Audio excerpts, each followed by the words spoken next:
नमस्कार साथियों, solo levelling season 2 के पिछले एपिसोड्स का ब्रेकडाउन मैंने चैनल पर दे दिया है। उन्हें जाकर चेकआउट जरूर करना। चैनल को लाइक, सब्सक्राइब, शेयर कर अपना प्यार जरूर बनाए रखना ताकि मुझे हिम्मत मिलती रहे आगे बढ़ने की। तो फिलहाल शुरुआत करते हैं एपिसोड नंबर 9, जिसका नाम होता है it was all worth it. पिछला एपिसोड कंटिन्यू होते हुए बारान के प्यूरिफाइड ब्लड मिलने के साथ ही एलिक्सर ऑफ लाइफ बनाने के लिए जिन्वू को सारे मटेरियल्स मिल जाते हैं, लेकिन सिस्टम जिन्वू को बताता है कि एलिक्सर ऑफ लाइफ का बनना प्लेयर के इंटेलिजेंस पर डिपेंड करता है। ये देख जिन्वू थोड़ा सोच में पड़ जाता है कि क्या उसे एलिक्सर ऑफ लाइफ मिल पाएगा।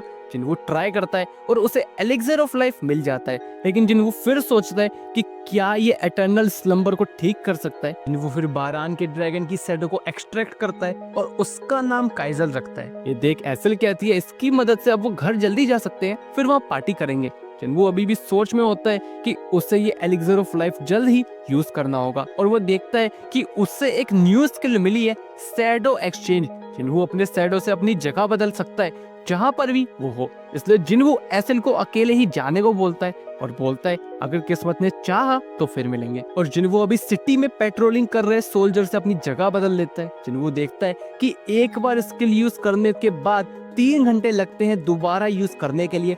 ठीक है, तो घर चलते हैं। जिन्वू अभी काइजर को बुला उसके ऊपर राइड करता हुआ घर की तरफ निकल जाता है। इस तरफ गो और वो प्लान डिस्कस कर रहे होते हैं विंग्ड एंट्स को खत्म करने का। पहले हंटर्स की मैजिक पावर से वो उन्हें भटकाएंगे, फिर स्पेशल इंटरफेरेंस वेव से वो एंट्स के सेंसरी कम्युनिकेशन को तोड़ देंगे और फिर स्पेशल फोर्स आके एंट्स को खत्म कर देगी। जिस पर वो कहता है कि लेकिन एक इशू है, अगर इंटरफेरेंस वेव्स ने काम नहीं किया तो। जिस पर वो कहता है इसके लिए भी एक प्लान है, जितना हो सकता है वो हंटर्स के लिए प्लान तैयार कर सकते हैं। वैसे क्या वो ने जिन्वू से कांटेक्ट किया? जिस पर वो कहता है कि अभी तक नहीं। मीनवाइल पाक और ब्यूंगू डिनर कर रहे होते हैं। पाक मन में कहता है ब्यूंगू एक एस रैंक हीलर, कुछ ही ऐसे हंटर्स हैं जो यंग स्टेज में रिटायर होते हैं, वो भी बिना बॉडी पार्ट्स गवाए। ब्यूंगू अभी बाघ से पूछता है क्या वो वाकई जा रहा है, उसे याद है ना कैसे युनसुक मरा था। जिस पर बाघ कहता है इसलिए वो जा रहा है, अगर उन्होंने विंग्ड एंड्स को ऐसे ही छोड़ दिया तो हाल वैसे ही हो जाएंगे जैसे तब थे। इस पर ब्यूंगू कहता है कि बाघ कब से देशभक्त बन गया, और वैसे युनसुक का भी यही कहना था। खैर, अगर बाघ यहाँ ब्यूंगू को लेने आया है तो वो उस पर मना करता है। इस पर बाघ कहता है कि वो यहाँ सिर्फ गुड बाय करने आया है, हो सकता है ये सिर्फ वन वे ट्रिप हो। ब्यूंग अभी बताता है कि वो सिविल सर्विस का एग्जाम देने वाला है, वो नहीं चाहता और खून बहे। वैसे वो सिर्फ हिस्ट्री में ही अच्छा है तो ये एग्जाम थोड़ा मुश्किल होगा।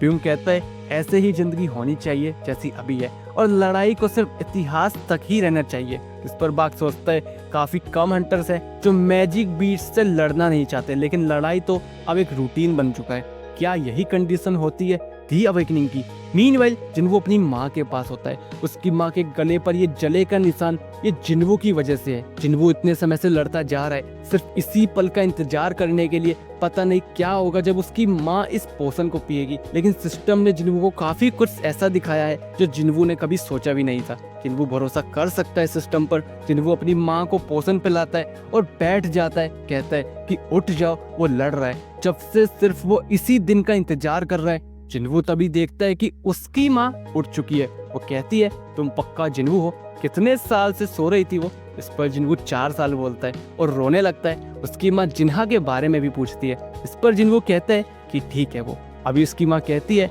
कि जिन्वू ने अपना वादा निभाया और बड़ा हो गया है, वो काफी मेहनत करी जिन्वू ने, शुक्रिया जिन्वू। अभी नेक्स्ट डे डॉक्टर्स हैरान होते कि पेशेंट एटर्नल स्लम्बर से जाग गया और उसकी फैमिली चाहती है कि वो उसे डिस्चार्ज कर दे। जिन्वू अभी जिन्हा को भी हॉस्पिटल में लेकर आता है और वो भी रोने लगती है। अभी गो प्रेस कॉन्फ्रेंस में होता है, वो सबको बताता है कि विंग्ड एंड्स ने तबाही मचा रखी है, इसलिए एसोसिएशन ने फैसला किया है 4th जेजू आइलैंड मिशन का। इसमें सिर्फ कंट्री के एस रैंक हंटर्स ही नहीं बल्कि जापान से भी 10 एस रैंक हंटर्स आएंगे और बाकी के ए और लोअर हंटर्स समुद्री निगरानी और कंट्री में रहेंगे, और इस तरीके से वो इस बार सफल होंगे। ये प्रेस कॉन्फ्रेंस सब देखते हैं। ब्यूंगू भी ये देखता है और याद करता है जब वो युनसुक और बाघ साथ थे। जेजू आइलैंड पर जाने से पहले ब्यूंगू और युनसुक डरे होते हैं, लेकिन इस मिशन पर एक चीज वो हासिल करेंगे कि इन एंड्स को वो कंट्री को अपना घोंसला तो नहीं बनाने देंगे, और अगर उन्हें फिक्र करनी है तो बाघ की करनी होगी, क्योंकि बाघ को सिर्फ वो दोनों ही संभाल सकते हैं। अभी इधर जिन्वू की माँ घर आती है, सारा सामान फैला होता है तो कोई बात नहीं, मिलकर साफ कर लेंगे। जिन्वू अभी खुद से कहता है यही तो देखना चाहता था वो, लेकिन कुछ अजीब लग रहा है। हंटर बनने के बाद उसने अपनी लाइन क्रॉस कर दी है। तभी उसकी माँ उसके फादर के बारे में पूछती है क्या उन्होंने उससे कांटेक्ट किया, और बताती है कि उसके फादर हंटर बनने से पहले एक फायर फाइटर थे, वो लोगों की रक्षा करते थे, इसलिए उसने उनसे शादी करी। सुना है जिन्वू अब हंटर बन चुका है, उसे ये अच्छाई अपने पापा से ही मिली है, जिस पर जिन्हा भी कहती है कि वो भी डॉक्टर बनेगी और अपने पापा की तरह दूसरों को बचाएगी। तभी जिन्वू को किसी का कॉल आता है और इधर गो और वो साथ होते हैं। प्रेस कॉन्फ्रेंस खत्म हो चुकी होती है। वो कहता है उसने उम्मीद नहीं की थी कि वो आएगा। थॉमस एंड्रे, अमेरिका का नेशनल अथॉरिटी हंटर। हालांकि ये नेशनल अथॉरिटी हंटर दूसरे कंट्री के ऑपरेशन में दखल नहीं देते, लेकिन फिर भी वो आया शायद डोंगसू के बारे में हमें डराने या कुछ और वेरीफाई करने। अच्छा वैसे क्या जिन्वू से कांटेक्ट हुआ, जिस पर वो कहता है कि हाँ वो आता ही होगा। अभी जिन्वू आ चुका होता है। वो बताता है कि 4 दिनों में वो जेजू आइलैंड पर निकलेंगे। काफी लंबे समय से वो प्लान कर रहे थे इसके लिए, तो क्या जिन्वू उनके साथ चलेगा। जिन्वू खुद से कहता है कि ये अच्छा मौका है लेवल अप करने का। तभी वो मैजिक वेवलेंथ को सेंस करता है, जिसे देख गो हंसता है कि बढ़िया, इतनी दूरी से भी जिन्वू मैजिक वेवलेंथ को सेंस कर सकता है। एस रैंक हंटर्स जिम्नेजियम में प्रैक्टिस कर रहे हैं, अगर जिन्वू चाहे तो चल सकता है, देख सकता है। मीनवाइल मास्टर बाग और मास्टर माँ दोनों लड़ रहे होते हैं। माँ बाग को गिरा देता है और कहता है कि यंग है अभी बाग, तो क्यों ना अपनी लोअर बॉडी को भी ट्रेन करे। बाग जिस पर कहता है कि अब सिर्फ एक ऑफिसर है वो जिन्वू को ये दिखाता है और बताता है कि रेयरली ही एस रैंक हंटर्स ऐसे इकट्ठा होते हैं। वो जो वेवलेंथ थी वो इन्हीं की फाइट की थी। जिन्वू देखता है कि बाग तो हार रहा है। तभी चोई भी वहाँ आता है और बताता है कि बाग बहुत कम अपनी पावर से लड़ता है, अगर वो अपनी पूरी पावर यूज करता है तो एक मॉन्स्टर बन जाता है। जिन्वू देखता है तो रूमर सही थे, ये एक ट्रांसफॉर्मेशन टाइप हंटर है। चोई अभी बताता है कि मास्टर माँ डोंगवुक फेम गिल्ड से और उधर वाले लोग नाइट गिल्ड से, और जो अभी एंटर हुए ये जापान के 10 एस रैंक हंटर्स हैं गोटो गिल्ड मास्टर के साथ। गोटो उनकी लड़ाई देखता है और इसकी ट्रांसलेटर यानी हानेकावा समझती है कि ये दोनों एस रैंक के तो नहीं लग रहे, शायद इसलिए क्योंकि वो हमेशा गोटो जी को ही लड़ते हुए देखती है। इस पर गोटो कहता है इतनी जल्दी कंक्लूजन पर ना आए। नाइट गिल्ड का मास्टर पार्क जोंगसू भी वहाँ आता है, जिसे देख हानेकावा कहती है कि उसने तो उसके बारे में कभी सुना ही नहीं। जिस पर वो कहता है क्योंकि वो ए रैंक का है ना, वैसे उनका गिल्ड कंट्री के टॉप 5 गिल्ड में से है।